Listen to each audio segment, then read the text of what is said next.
ภา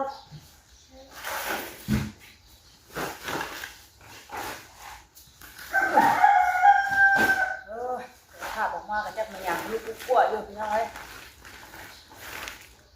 ง่ายมองนั่นไปเจนี่ง่ายเจนี่ไปเจนั่นอยู่หกเรือมันมีบอลมีไว้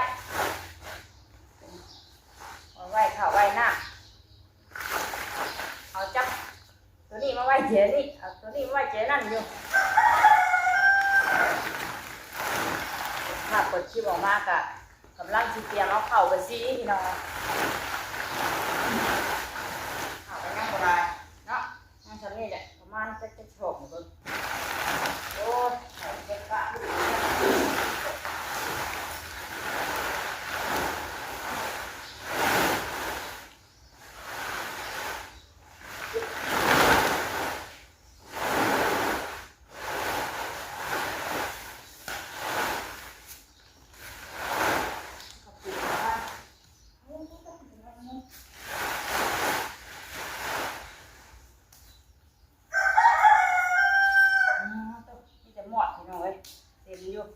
เอาไว้ในเฮือนเนาะเบิ่ง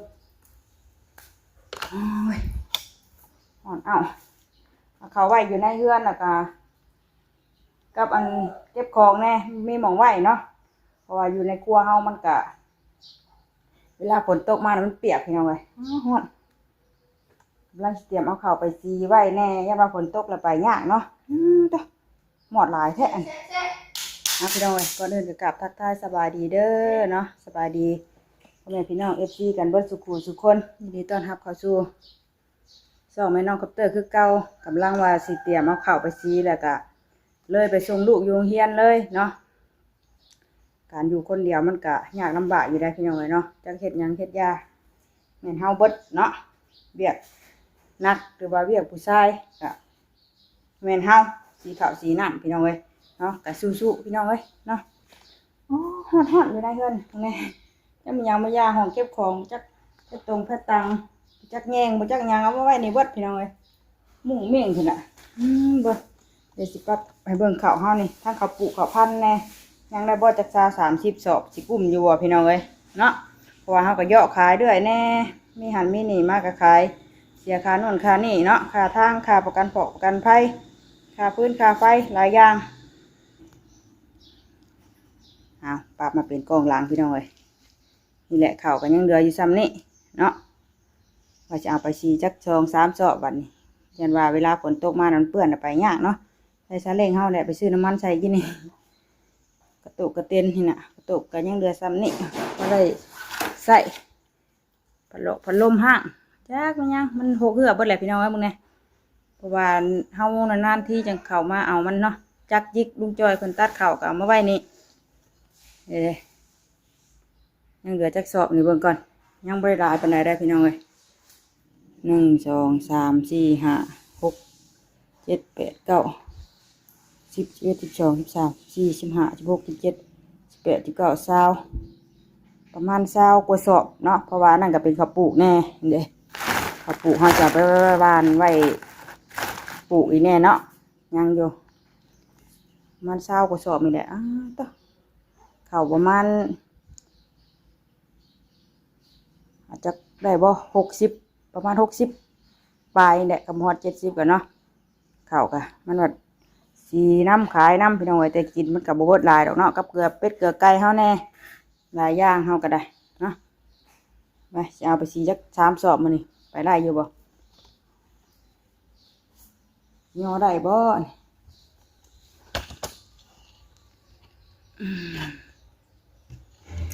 ซาเล้งก็อยู่นอกล้อเข็นกับบ่มีจ้ะ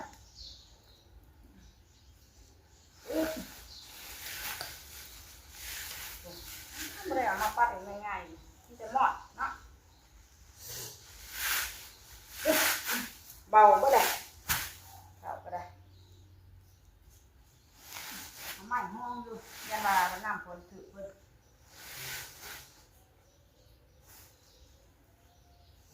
รวงเบิดน่ะตะกี้เขามัดเต็มเนาะวันนี้มั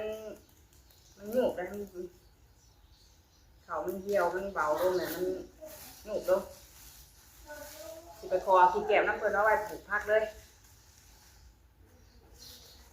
เก็บน้ำพุ่งสีเพิ่น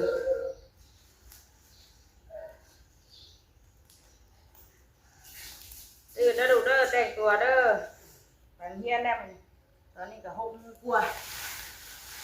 ไปจะเช้าไปเด็นไว้แน่มันเลยเพราะว่าแม่จะเอาข้าวไปซีทางตุ๊ดเลย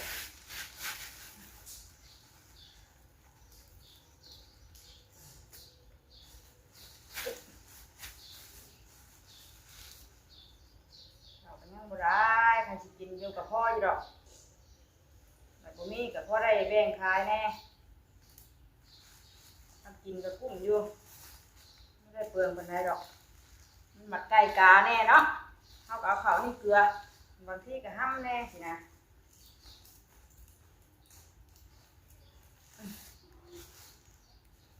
นี่1 2 3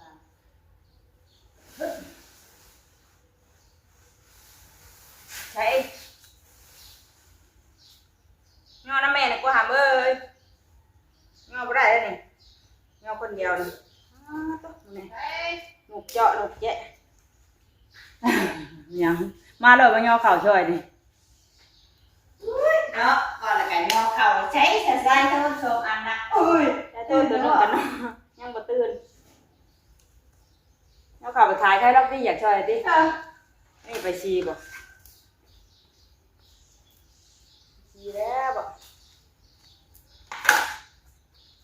ยันว่าฝนตกมันยากว่ะ ใส่เสื้อเลยอ่ะ ยัง จะมาให้แน่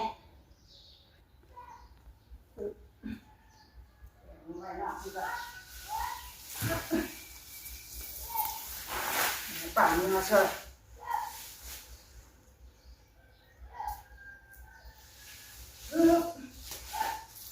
แต่พายอมที่ขึ้นนักเท่านั้น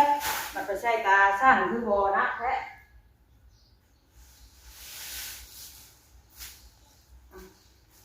สีชอบชักชอบนี่กระโดนเติมอยู่หน่อยเนาะนั่งอยู่แต่ว่าสีไว้เอาหอกอ่ะสี3 ศอกพอต้องคุณ6 จ้ะเดี๋ยวปัดปกไว้นกกระจาบพี่น้องเลยเอาปกมันดอกเดี๋ยวเอาพ่อยมากอดก่อนแม่นกกินนะนกเจาะนะเอาผ้าตังปกไว้มีแต่นกกินจนเบิดปกหลายๆมึงไงเขารีบมันนะห้องเก็บของก็อยู่นี่ห้องเมียนข้าวก็อยู่นี่เนาะอยู่ดีมีเฮงมีเงินมีคำพูดแหละพี่น้องไว้จังหาเห็ดหมองไว้ข้าวไว้น้ำเห็ดเหล้าเห็ดเนี้ยเนาะนี่ก็ไว้เฮือนไปก่อนมีหมองไว้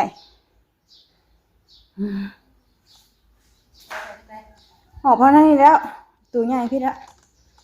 พอดีจะเอาไอ้ตาไปชงเฮียนเอาไปเลยแบบบัดมากกับสิแกน้ำมาเลยบ่จังเสียเวลาหลายอย่างน้ำกับพดน้ำ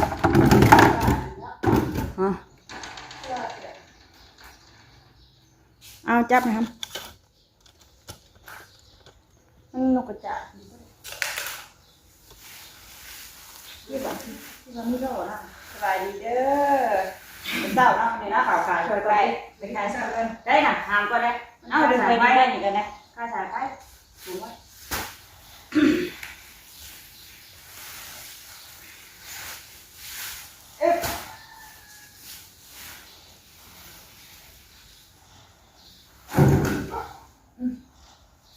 จะมีแต่กินมัดเหงามือมันยังมุ้งดีกว่าไหนเด้อจบกัน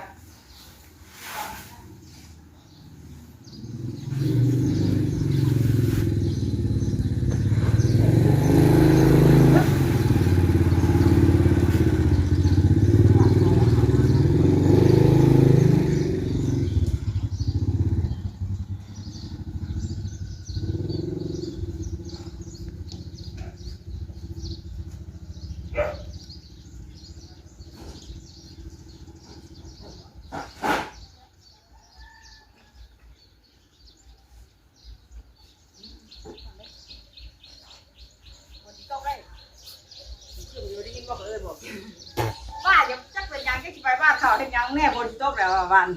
ว่าอยู่บ้านเขา เป็นน้ำป้าดีแหละบ้านเขาใช่ป่ะ ยังได้คนตก ให้กล้ามูเงากันกว่าป่ะ ต กี้ขึ้นมาแดดอยู่เนาะหลายมื้อป้าไปวางข้าวช่องมื้อฝนตกพี่น้อยยังมาไหมคะ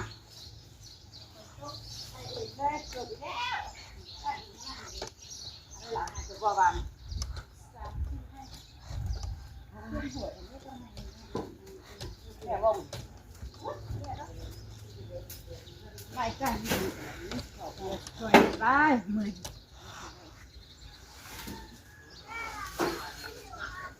น้ำไม่ได้จะเอาไปได้ใช่ไหมแล้วเนาะเอาเวลามันเต็มเลยมาไหม หมอพี่แล้วสิบัวใหม่บอก ไปน้ำไปน้ำกันแล้วไปโรงเรียนคนไหนหาคนไปน้ำไปเรียนไปเรียนวะเสียบตัวไปเรียนฮะน่ะมีได้สิไปชงแม่แล้วเดี๋ยวพ่อแม่รับไปต่อกันต่อแล้วมีชิลงเทพแล้วลงมานี่บ่จักแล้วเห็นน้ำคอมเมนต์แล้วว่าบื้อแล้วว่ะนี่แหละวะใช่ก่อนหานอนตื่นได้หรอกสบายดิไปใช้ชุดถาเด้อขณะแม่ชื่อปิ้งไก่ปิ้งตามมาหาแบงกับเบิ้ลเตี้ยพ่อมไปกินไปกินถาแม่เด้อเดี๋ยวใช้ชุดเด้อไปน้ำกับแม่ถาไปชงลูกไปโรงเรียนได้ได้มาป่ามาจับทางนี้ก่อนจับทางนี้ไปจับอันนี้มันได้มือหนึ่งแม่ส่งลูกไปโรงเรียนน้ำน่ะกะเอาเข่าไปเลยมันผ่านไปทางนั้นอยู่เด้นั่นเลยจุดห่อนเบิดไม่ได้หรอกอันน้ำกับป้าได้เต็มเลยไม่ได้เด้อใน3 ชอบใช่ตั้งไว้ทางเจ้าปึ๊บไตเลยไตข้าวกลัวคนอีกสิเอาไหมข้าวก่อนดึงไว้ก่อนร่มบ่อนตั้งจุดอันมัดอันจุดกันให้อันมัดมันน่ะมีอยู่มัดของไว้เพื่อคนอีกดิเพื่อลูกอีกโอ้ยใช้คือมาได้แต่ก็ใช้มาได้สิกมาเลยบ่สิกให้มันเที่ยงสิกไปแน่ก้นก็มีแต่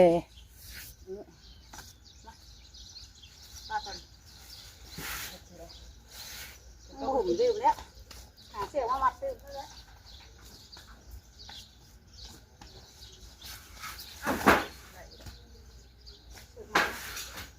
ขอบใจช่วยเขาก็ต้องช่วยเขาใจอะไรหาเสียมัดเอานี่ได้น้ำกับผู้ใดได้จังมาเอาที่ว่าเสียน้ำไปน้ำแต่ว่ามันเต็มรถเลยจะติดได้บ่ได้ได้ยังบ่ติดลองเบิ่งติดยากคือหยังถ้าเล่นก็ได้ติดบ่ได้ก็เป็นเวรอีกแล้วติดบ่ก่อนบ่ติดลองเบิ่ง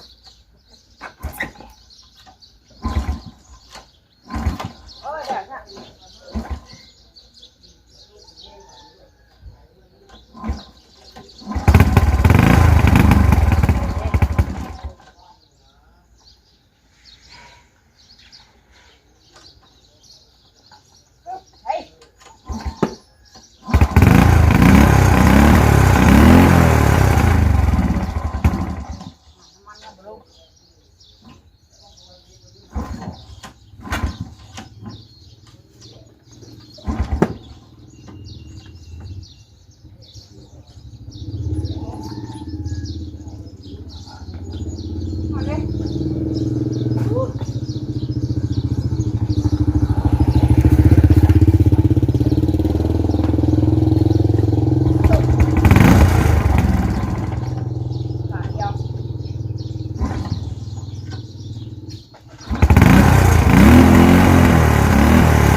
ลงก่อนไปก่อนทางคนโอเคบัดนี้หน่อยยังไปพี่น้องเลยเนาะไปป้อนข้าวป้อนน้ำลูกก่อน กินข้าวกินน้ำใส่เชือกแสะผ่าให้เพิ่นก่อนจังไปบาทเดียวเลยพอดีว่าทางผ่านไปพุ่นที่แล้วคงสีเนาะ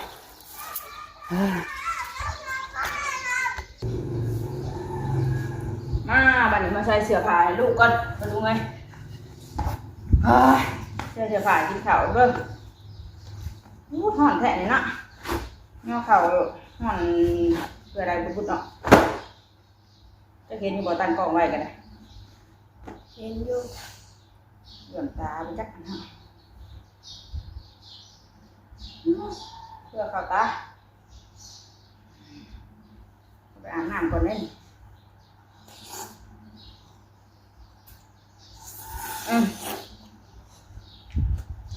กับวันจันทร์นะเริ่มหนาหนุ่งหนายองได้วันจันทร์กับวันศุกร์นะล่าเลิกได้วันศุกร์ดูไปละหนาหนุ่งหนายองแล้วเผากล้า มีคนโทร นี่ มามีคนโทรมา โทรมาโอ้โหมาลงมาดูโทรมา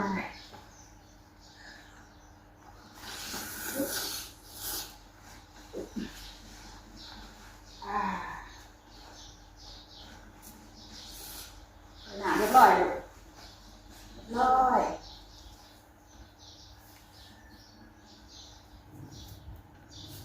มาซื้อปีกไก่มาไว้ไหนปีกไก่ปีกตับกับข้าวใส่เนื้อ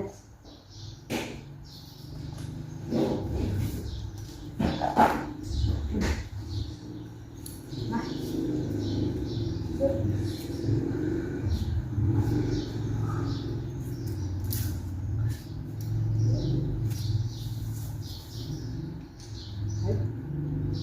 โอเคเรียบร้อยกินข้าวอันนี้นมกับเสื้อผ้าเพิ่นเนาะใส่แล้วเรียบร้อยเอาเสื้อแขนยาวไปนะเพราะว่ามันล้มเอาขี่รถไปห่อนเด้เดี๋ยวจะไปอาบน้ำเดี๋ยวป้อนข้าวลูกก่อนมากินข้าวมาลูกมานี่จะบ่อยากข้าวอะไรตอนเช้ากินข้าวก็แล้วเดี๋ยวไปโรงเรียนมาลูก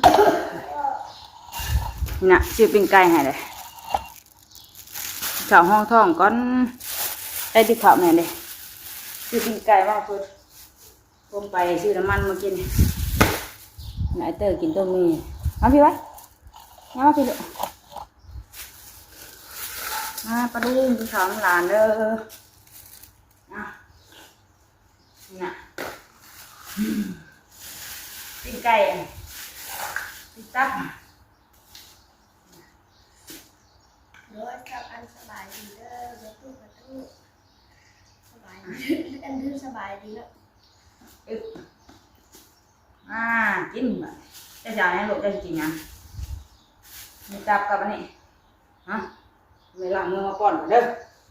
มือป้อนข้าวเด้อนั่งลงลูกอย่าเฮ็ดเปื้อนเสื้อเด้อ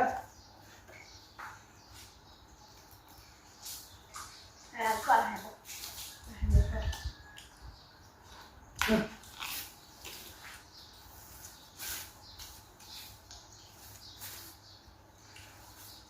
กินน้ำบ่น้ำจับเลย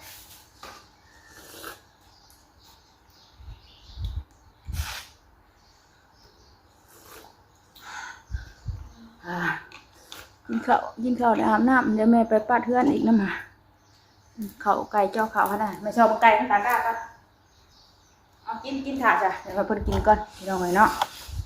ชอบไก่ก่อนไก่ข้าวตาก้าก็โอ้ยแซ่บอยู่แล้วมีไฟเผาแซ่บได้บ่นี่ไอเตอร์ก็สิไปโรงเรียนแม่ก็สิไปชมน้องกำลังออกขนาดเขียวอยู่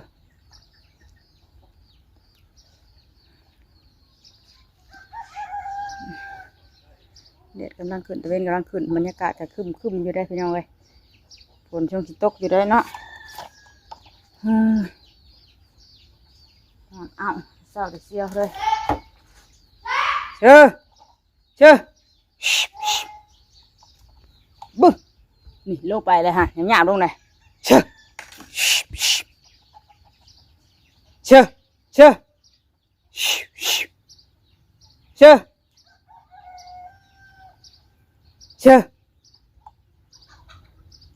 ไปท่าน แม่งเตอร์ก็จบคลิปก่อนพี่น้องเลยเนาะเพื่อให้เอาข้าวให้ลูกกินแล้วเพื่อไปเอาข้าวป้าไปองสีแน่แต่ก็ตอดกลับมาพุ่นแหละกลับมาแต่ชงลูกพุ่นแหละสิได้เอามาเลยเนาะไปสำหรับคลิปนี้ก็ลาพี่ลาน้องไปเพื่อนสำนีก่อนไว้พ่อกันอีกคลิปหน้าเด้อพี่น้องเด้อเนาะนี่มาเบิ่งข้าวเบิ่งน้ำทางเรือนทางชาติเอาไปสีไว้เวลาฝนตกมันจังหมดเนี่ยมันเวลาฝนตกแล้วมันทางเปื้อนเนาะมันจะได้หยุบเนี่ย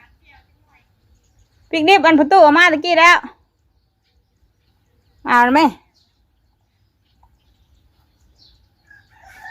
ไปลาแล้วสบายดีบัดสุขุสุคนก่อนข้าวไอ้ตาก่อนเดี๋ยวฝนตกเลยนี่หมดจะฝนอ่ะกินได้บ่ลูกกินได้ไหมกินได้ไหมสบายดีเลยสบายดีบ่ลุงนะเฮ้ยเต๋อยังบ่ใส่ชุดอยู่กินหน่อยลูกกินข้าวน้ำหลานเด้อปะดุงป้อนข้าวก่อนหน้าหยุ่งบน วันจันทร์ในหน้าหยุ่งเนาะหน้าอารมณ์บ่จอยเลย วันศุกร์ วันศุกร์เนี่ยอารมณ์ดีวันศุกร์ตอนแรงวันศุกร์ได้ลาได้สบายดี